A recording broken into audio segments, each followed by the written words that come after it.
आप किसी भी स्टूडेंट से मिलो, चाहे वो थर्ड ईयर में हो, फाइनल ईयर में हो, सेकेंड ईयर में हो, इवन उसने अपनी डिग्री कंप्लीट कर ली है, पूछो उसको फर्स्ट सेमेस्टर में या फर्स्ट ईयर में सबसे डेंजर सब्जेक्ट कौन सा था, उसका नाम आएगा उसके, बोलेगा यार इंजीनियरिंग मैकेनिक्स, या तो वो ईएम बोलेगा। मैं आपको ये बोलना चाहता हूं कि दोस्तों 80% स्टूडेंट का ऐसा ही सेम आपको रिपोर्ट मिलने वाला है। रीजन क्या है? क्योंकि ये सब्जेक्ट्स हमेशा ये नहीं चाहता कि आप बहुत ज्यादा पढ़ो, ये सब्जेक्ट हमेशा ये चाहता है कि आप स्मार्ट तरीके से पढ़ो। तो मैं यहाँ पे वही तरीका आपको बताने जा रहा हूँ जो मैं इतने दिनों से हर एक स्टूडेंट के लिए मैं करते आया हूँ। पर प्लीज आप में से बहुत सारे लोग मेरी चीजों को नहीं सुने, तो उनको रिजल्ट दिखाई दिया। मैंने स्टार्टिंग में भी एग्जाम के पहले भी मैंने बताया था, बहुत सारे यूनिवर्सिटी में मैकेनिक्स इस सेमिस्टर में है। तो भाई आप लोग अपनी चीजों को ध्यान रखो, जिनको केटी है इस सब्जेक्ट में वो भी ध्यान रखो कि पढ़ना कैसे। अगर आपने पढ़ना सीख लिया तो आराम से आप ये सब्जेक्ट निकाल सकते हो। इवन ये एक ऐसा सब्जेक्ट है जिसकी वजह से बहुत सारे स्टूडेंट का, समझ रहे हो ना, ये फील्ड छोड़ने की नौबत आ गई थी क्योंकि बहुत सारे यूनिवर्सिटी का रूल है कि अगर आप फर्स्ट ईयर कंप्लीट नहीं करोगे तो थर्ड ईयर नहीं जाओगे। अब देखो दोस्तों, ठीक है सर, ये सब तो समझ गया। अब यहाँ पे फेल के सबसे पहले तीन बड़े रीजंस क्या हो सकते हैं? तो सबसे बड़ा, मुझे जो सबसे बड़ा रीजन लगता है दोस्तों, वो है बेसिक्स। इवन मैं अगर आपसे ये पूछना चाहूं क्या आपका बाकी सब्जेक्ट में बेसिक बहुत स्ट्रांग है, क्या आपको फिजिक्स के सभी बेसिक्स आते हैं, केमिस्ट्री के आते हैं, क्या आपको मैथमेटिक्स के पूरे बेसिक्स आते हैं, तो आप बोलोगे नहीं सर। तो ये सब्जेक्ट में बेसिक का क्या रिक्वायरमेंट है दोस्तों? यहाँ पे मैं कुछ बेसिक बता रहा हूं जिसमें आप बहुत ज्यादा मार खाते हो। देखो, आप अगर अपना फोटो कॉपी मंगाओ तो आपको एक ऑब्जर्वेशन ये समझ में आएगा कि देखो, जहां पे ये सब्जेक्ट में अगर आपने 3 से 4 सम भी सॉल्व कर दिए ना, तो आप सब्जेक्ट, अगर 4 सम अगर आपके राइट हो गए तो आप पास होने के आसपास पहुंच जाते हो, मतलब 4 से 5 सम में ही आप पास हो जाते हो। अब गलती क्या होती है पता है? कि यहाँ पे जैसे ये एक सम मैं ले रहा हूँ, फर्स्ट, सिस्टम ऑफ फोर्सेस का। अब कोई फोर्स अगर समझो इस डायरेक्शन में है 50 न्यूटन। अब कभी कभी क्या होता है पता है, ये कोई फोर्स यहाँ पे है 100 न्यूटन। अब हम क्या करते हैं पता है, आप जब पढ़ोगे तो ये सब चीजों का ध्यान रखना। इवन आप एक दो बार सम जब सॉल्व कर रहे हो तो ये चीज को ऑब्जर्व करना। आपने 50 ये सेम लिया, ये वाले पे ना आप डायरेक्ट 100 ले लिया, और आपने ना यहाँ पे साइन कन्वेंशन को ध्यान ही नहीं रखा, जबकि ये यहाँ पे जा रहा है और इस साइड हम हमेशा क्या करते हैं, नेगेटिव वैल्यू लेते हैं। जब भी अगर समझो यहाँ पे कोई है तो यहाँ पे हमें उसको रिजोल्व करना होगा। हमें ये सब चीजों पे हम फोकस नहीं करते। ऐसे छोटी छोटी एक साइन अगर आपने गलत लिया, पूरा का पूरा सम सॉल्व किया, लास्ट में अगर आपने रिजल्टेंट निकाला, तो क्या पेपर चेकर आपको कितना मार्क्स देने वाला है दोस्तों? डायरेक्ट 0। ये सब्जेक्ट की खूबसूरती यही है, इसलिए इस सब्जेक्ट में बहुत लोग का विकेट जाता है। तो मैं हमेशा स्टूडेंट को ये सजेशन देना चाहता हूं कि हमेशा जब भी आपके सामने आप प्रिपरेशन कवर करो, सबसे पहले आप अपना बेसिक कवर कर लो। बेसिक में मैं बोल रहा हूँ यहाँ पे बहुत बड़ा बेसिक नहीं कवर करना। बेसिक में क्या कवर करना है पता है? क्वाड्रेंट सिस्टम क्या होता है, कहाँ पे हमें प्लस लेना है, कहाँ पे माइनस लेना है, एंगल कैसे लेना है, मूवमेंट कैसे कंसीडर करते हैं। और भाई अगर आप, मैं ये नहीं बोल रहा कि आप मेरा कोर्स ले लो, इवन मैंने आपके लिए ऑल यूनिवर्सिटी, आपकी जो भी यूनिवर्सिटी है उसका भी कोर्स मेरा मैकेनिक्स का है। मैकेनिक्स एक ऐसा सब्जेक्ट जहां पे अगर आप कॉन्सेप्ट समझ जाओगे तो सम कोई भी सॉल्व करोगे, क्योंकि हमेशा पेपर में अब तक का इतिहास ये रहा है कि प्रीवियस जो सम्स होते हैं उस टाइप के सम आते हैं। प्रीवियस सम आपको सेम टू सेम बहुत रेयर केस में दिखाई देते हैं, ये चीज ध्यान रखना विथ नंबर्स मैकेनिक्स के पेपर में। कभी कभी किसी किसी यूनिवर्सिटी में पुराना पेपर ही उठा के पूरा का पूरा आ जाता है, वो बात अलग है। बट हमेशा वो मैंने बोला ना, जिसकी किस्मत बहुत अच्छी रहती है उनके साथ ऐसा होता है।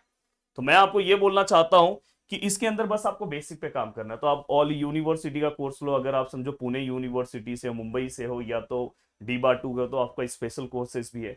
इवन अगर समझो आपसे कोर्स नहीं हो रहा है लेने के लिए, यूट्यूब पे पूरा कंटेंट डाला हो, यूट्यूब से पढ़ो। पर मैं, मुझे ऐसा लगता है कि अगर आप उस कैपेबल हो कोर्स लेने के लिए तो आप ले लो, जिससे आपका स्ट्रेट फॉरवर्ड प्रिपरेशन अच्छे से हो जाएगा, सब कुछ हो जाएगा। बट मैं ये नहीं बोल रहा कि आप लो ही, बस मेरा मोटो ये है कि आप पढ़ो।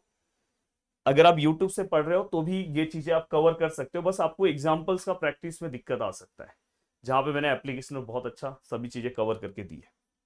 अब देखो दोस्तों, ये अगर आपने मोमेंट सब कुछ कवर कर लिया, और मैं आपको ये बोलना चाहता हूँ मैकेनिक्स एक ऐसा सब्जेक्ट है जिसमें आपको हमेशा एक टीचर्स को फॉलो करना चाहिए। अगर आप इस सब्जेक्ट्स में समझो 10 टीचर्स फॉलो कर रहे हैं तो प्रॉब्लम क्या होगा पता है?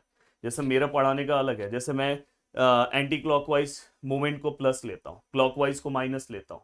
कोई कोई टीचर्स क्लॉकवाइज को प्लस लेगा, एंटी क्लॉकवाइज को माइनस लेगा, फिर आप जाके बोलोगे वो टीचर गलत पढ़ा रहा है, क्योंकि आपको कॉन्सेप्ट तो पता नहीं है कि आपको एक ऐसा भी मूवमेंट कंसिडर कर सकते हो। तो मैं आपको ये बोलना चाहता हूँ कि इस सब्जेक्ट्स में अगर आप एक टीचर से पढ़ोगे तो आपकी सभी चीजें अच्छी हो जाएगी। दूसरा कि जब आप, मैं बहुत सारे स्टूडेंट का ऑब्जर्वेशन मैं ये चेक करता हूँ कि जब वो प्रैक्टिस करते हैं सब्जेक्ट का, कैलकुलेटर उनके पास रहता ही नहीं, पेपर के दिन बस कैलकुलेटर उनके पास आ जाता है। भाई अब जब आप प्रैक्टिस कर रहे हो तभी अगर आपके पास कैलकुलेटर नहीं है तो पेपर के दिन कैलकुलेटर कैलकुलेशन में आपका बहुत मिस्टेक होता है। इवन जहां पे अपने को अपॉन का साइन लेना है, कभी कभी ऐसा होता है, ऐसा फुल ब्रैकेट लेके फिर यहाँ पे 10⁻⁻12 लेना है। कभी कभी क्या होता है, आपको कैलसी में वैल्यूज लेने ही नहीं आता, ये 10⁻⁻12 यहाँ आ जाता है, आप ध्यान नहीं देते, पूरा आंसर रॉन्ग हो जाता है। इवन आपने कॉन्सेप्ट सही अप्लाई किया, 0 मार्क्स मिलता है। तो ये बहुत सिंपल सिंपल चीजें, सिंपल सिंपल पार्ट है जिसपे आपको कवर करना है। अब हम क्या गलती एक और करते पता है, कि यहाँ पे न्यूमेरिकल का पूरा खेल है। हमारी एक सबसे बड़ी गलती क्या है पता है, मैं हमेशा बोलता हूँ कि मैकेनिक्स एक ऐसा सब्जेक्ट है जिसको आपको टाइप वाइज पढ़ना चाहिए। जैसे अगर समझो मैं इक्विलिब्रियम पढ़ रहा हूँ तो वहां पे मुझे ये पता होना चाहिए लोड कितने टाइप्स के हैं। जैसे अगर समझो ये वाला एक लोड मैंने पढ़ लिया, अगर समझो मैंने ये वाला लोड पढ़ लिया, मैंने एक यहाँ पे ऐसा रिजॉल्व फोर्सेस कैसे हैं वो वाला टाइप भी मैंने पढ़ लिया। कभी कभी ऐसे भी सम्स आए हैं, मैंने इस टाइप का भी प्रैक्टिस कर लिया। अब बताओ इस टाइप का अगर मैंने सब प्रैक्टिस कर लिया तो ये टाइप का अगर एक सम आ जाए, कितना भी नंबर अलग है तो अपने को मार्क्स मिल जाएगा। ठीक है सर, ये समझ में आ गया। सर अगर मैं, मेरे को अगर फ्रिक्शन टॉपिक है, फ्रिक्शन अगर अपने को टॉपिक है, अगर इस टाइप का सम वो लगातार पूछ रहे हैं तो मैं अगर इस टाइप का एक सम लैडर फ्रिक्शन का प्रैक्टिस कर लिया तो मेरा काम हो गया।